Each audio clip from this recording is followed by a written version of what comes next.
You are packed shoulder to shoulder on a wooden boat, crossing a wide, freezing river in the dark. The far bank is on fire. The whole city beyond it glows orange against the night sky, and the water around you erupts in white columns as shells crash down. A man beside you slumps forward without a sound. You do not stop. You cannot stop.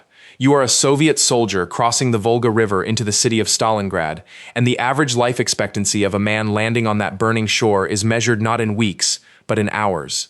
It is the autumn of 1942, and you are about to enter the deadliest battle in the history of the human race. Most people know the name Stalingrad.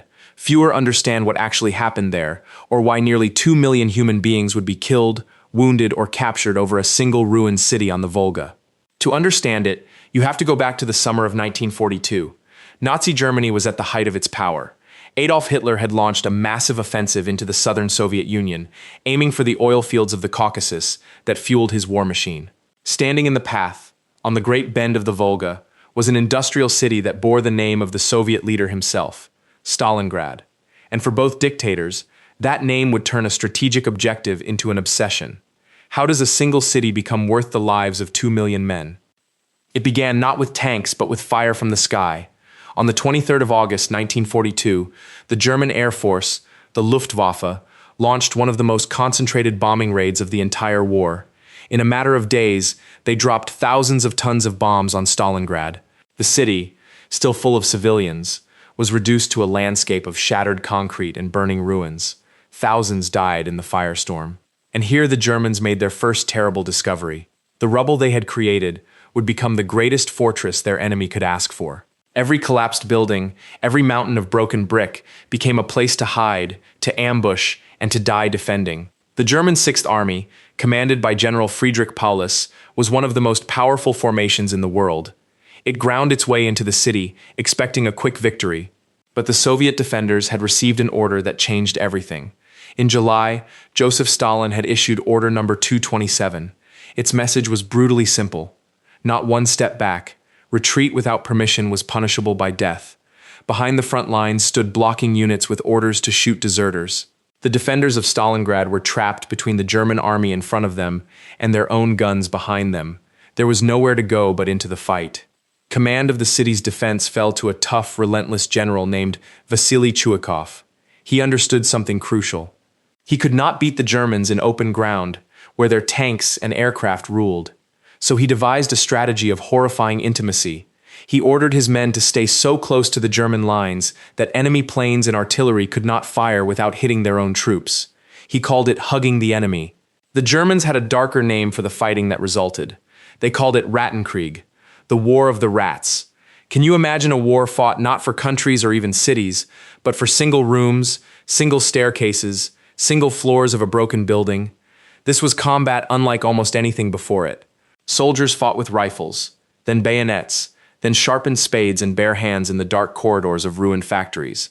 A building might have Germans on the ground floor and Soviets on the floor above, listening to each other breathe through the shattered ceiling. The front line was not a line at all. It ran through kitchens and cellars and stairwells. One of the most famous strongpoints became known as Pavlovs' house, a single apartment building held by a small group of Soviet soldiers under Sergeant Yakov Pavlov. They defended it for nearly 2 months against relentless assault. It was said the Germans lost more men trying to take that one building than they lost capturing entire cities elsewhere. Then there were the snipers. In the maze of ruins, a single skilled marksman could paralyze an entire sector. The most legendary of them, Vasily Zaitsev, was credited with hundreds of kills and became a national hero. His story used to inspire the defenders. Soviet propaganda turned these men into symbols of a city that would not fall. But behind the legends was a grinding daily horror. Men lived in cellars among the dead. They drank water from bomb craters.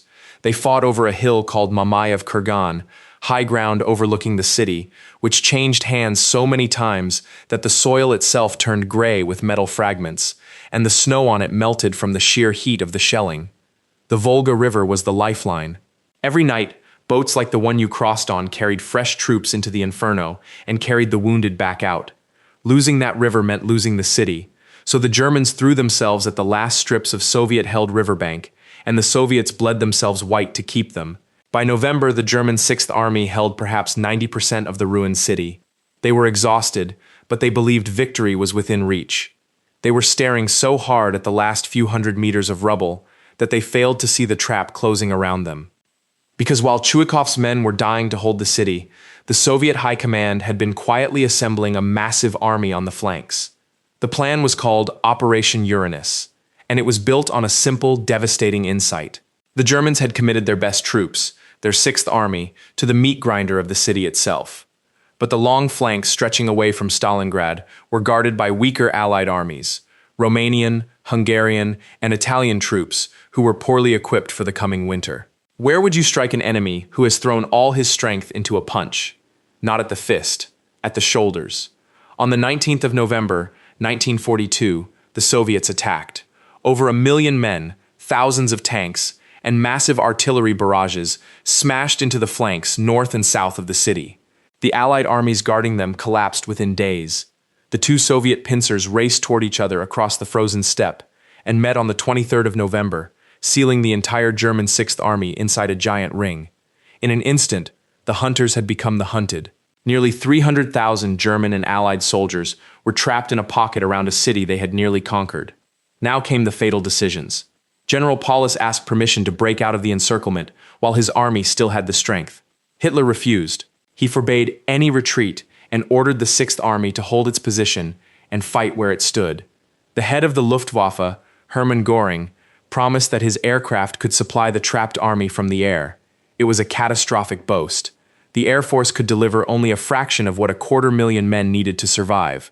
A relief attempt by German forces under Field Marshal Erich von Manstein fought its way to within a few dozen kilometers of the pocket, then ground to a halt. The ring held, and winter descended on the trapped army with a merciless hand.